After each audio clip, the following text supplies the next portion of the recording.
Salut les amis, c'est Sofiane, on se retrouve pour un nouvel épicast. C'est en forgeant qu'on devient forgeron et c'est en galérant qu'on devient humoriste. Voici Galère d'humoriste avec aujourd'hui mon pote de Niort, Monsieur Banti. Salut Sofiane, salut à tous, j'espère que vous allez bien. Salut à toi et on est ravis de te recevoir et on a hâte de découvrir là où les anecdotes que tu vas nous raconter. Mais carrément, écoute, tu veux que je commence par quoi? La scène? La télé? Ce que tu veux. La scène, je me souviens d'un moment où je devais faire un festival à l'étranger, je devais aller jouer au Maroc, avec toi d'ailleurs, Oui. tu te souviens bien? On était ensemble, Tu te oui. souviens bien, voilà. Et je ne pars jamais sans toi, je ne pars jamais sans mon sac à dos, donc jamais sans Je sais pas comment je dois le prendre, mais... sans mon ami. Et je me souviens bien, moi, quand on m'avait démarché pour cet événement-là, on m'avait vendu ce festival-là, souviens-toi bien, comme un festival francophone, tu vois.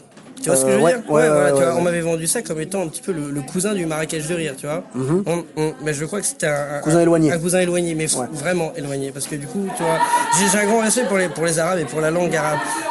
Mais quand je suis arrivé et que je suis monté sur scène, pour mes 2, 3, 5 premières minutes, voire mes 10 premières minutes, j'ai bien remarqué que le public n'était en aucun cas francophone, mais était exclusivement arabophone, tu vois. Donc à partir de là, ça commence à... Mais tu vois, quand on te vend ça et que toi, pendant 5 jours, t'es obligé d'apprendre l'arabe en phonétique avec ton pote. Je pense en fait de base que le festival est réellement ouvert, genre tu sais, aux francophones, tout ça, ouvert mais aux c'est le francophones. public, si tu veux, le public qui s'est déplacé ce soir-là, il était quasiment uniquement Ah bah, arabophone. il était arabophone, mais après j'ai appris. Mais j'avais un bon professeur.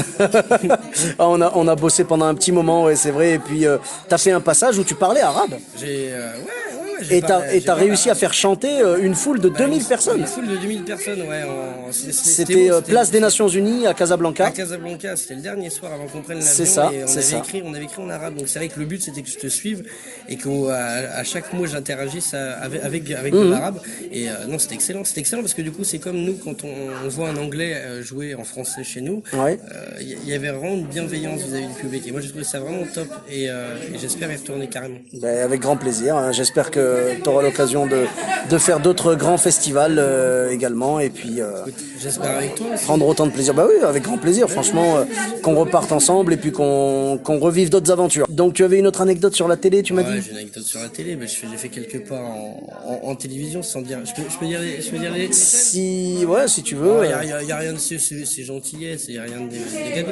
J'ai été approché par Touche pas mon poste, l'émission sur C8 présentée par Cyril Hanouna, et c'est vrai que Cyril Hanouna, on le sait, il organise tout à la one again, tu vois, à l'arrache. Et je pense qu'il prépare ses émissions, mais pas ce qu'il va y mettre dedans, tu vois. Et le souci, c'est que tu vois, moi je reçois un texto de la production d'Hanouna me disant le dimanche pour le lundi, écoute, Cyril te veut demain. Moi j'étais ravi, tu vois, j'ai dit c'est cool, il pense à moi, le petit gars d'1m60, le petit Niortais, le petit smicard. Et le gars il m'appelle, je sais très bien, sauf que il y a une problématique. La première, c'est que déjà on est en grève de train, tu vois le délire. Ah oui. C'est-à-dire, tu vois, donc, comment tu veux que je vienne moi de Niort à Boulogne, Ah, tu vois, ouais. sans train, donc C'est j'ai dit, chaud, merde, ouais. toi, le gars m'a trouvé un train, tu vois, nickel. Je pars là-bas, je me chauffe et tout, je me maquille, je prépare des thèmes et tout machin. Sauf qu'au moment où je suis en train de me faire maquiller, Hanouna commence à me lancer, tu vois, à m'annoncer sur scène. Alors que t'étais pas encore prêt. J'étais pas prêt, tu vois, parce que Hanouna, on sait très bien qu'il gère son émission comme bon lui semble. Et il gère pas trop les fils conducteurs, tu vois. Je dis, vas-y, je cours, machin, tout le monde me chope. Je commence à m'équiper le micro, je commence à y aller.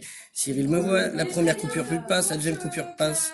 La troisième, c'était le générique de fin, je ne passe toujours pas. Donc le gars avait passé un générique, tu vois, comme ça, de moi, donc il diffuse des images de moi, ne me passe pas. La seule chose qu'il voulait de moi, c'était m'avoir auprès de lui pour me certifier. Alors le gars me fait faire 500 bornes juste pour me certifier qu'il me voulait dans son équipe, tu vois.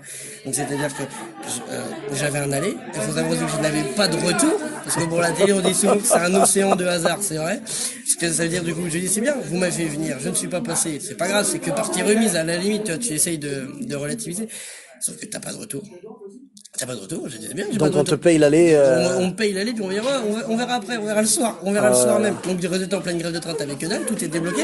Et je n'avais pas de logement non plus. Je n'avais pas pas un logement. Alors du coup, je suis allé voir Cyril dans sa loge, je lui ai dit, oh loulou, je veux bien, ouais. Parce que bon, il est très agréable, hein, c'est pas ça, c'est tout l'ensemble à côté. Je lui ai dit, c'est bien, moi je veux bien te dépanner de tout ce que tu veux, 30 services, machin, balancer des doses sur toutes les autres productions que je connais, machin. Et j'ai dit, par contre, je veux dormir, tu vois. Alors du coup, après, bon, il m'a payé un appart et un hôtel de sa poche et ça l'a fait, mais tu Non, vois, c'est voilà, cool. Ouais. c'est la télé. D'après ce que j'ai compris, voilà, le personnage est Non, spécial. Il a son personnage, mais dans la vie, il est il a le très, cœur sur il la est main. très Et cool, puis, voilà, bon, ouais. après, la télé, C'est ce que j'ai la entendu. télé, Ouais. c'est pas pour en dégoûter, mais la télé, pour moi, c'est un océan de hasard. Moi, j'ai juste enfilé mes brassards et j'attends tu vois, je prends les vagues comme ça, tu vois. Les vagues qu'on m'offre, je les prends avec mes petits brassards et je tente de nager la brasse avec tout ça. Eh ben, écoute, on suivra tes progrès en natation. Ça, c'est, j'ai mon brevet de 25. C'est déjà pas mal. C'est déjà pas mal. C'est cool. En tout cas, merci beaucoup. On peut te retrouver sur les réseaux sociaux? Bah ouais, j'ai ma page Facebook Banty, Banty. Banthy. Après, moi, j'ai mon Twitter également, mais tout est indiqué sur la page, Ok. principalement. Et Parfait. je crois qu'on dit chez toi, Sofiane et Taï, Choukran Bizef. Shukran bzaf, c'est ça, exactement. Bah, écoute, merci beaucoup. Et pour ma part, vous me retrouvez sur tous les réseaux sociaux, donc Sofiane Humoriste, sur Facebook, Twitter, YouTube, Instagram. N'hésitez pas à mettre 5 étoiles et un commentaire sur iTunes. Voilà, merci beaucoup d'avoir écouté le podcast. On se retrouve très bientôt pour un prochain épisode. Bis à tous, même à toi là-bas.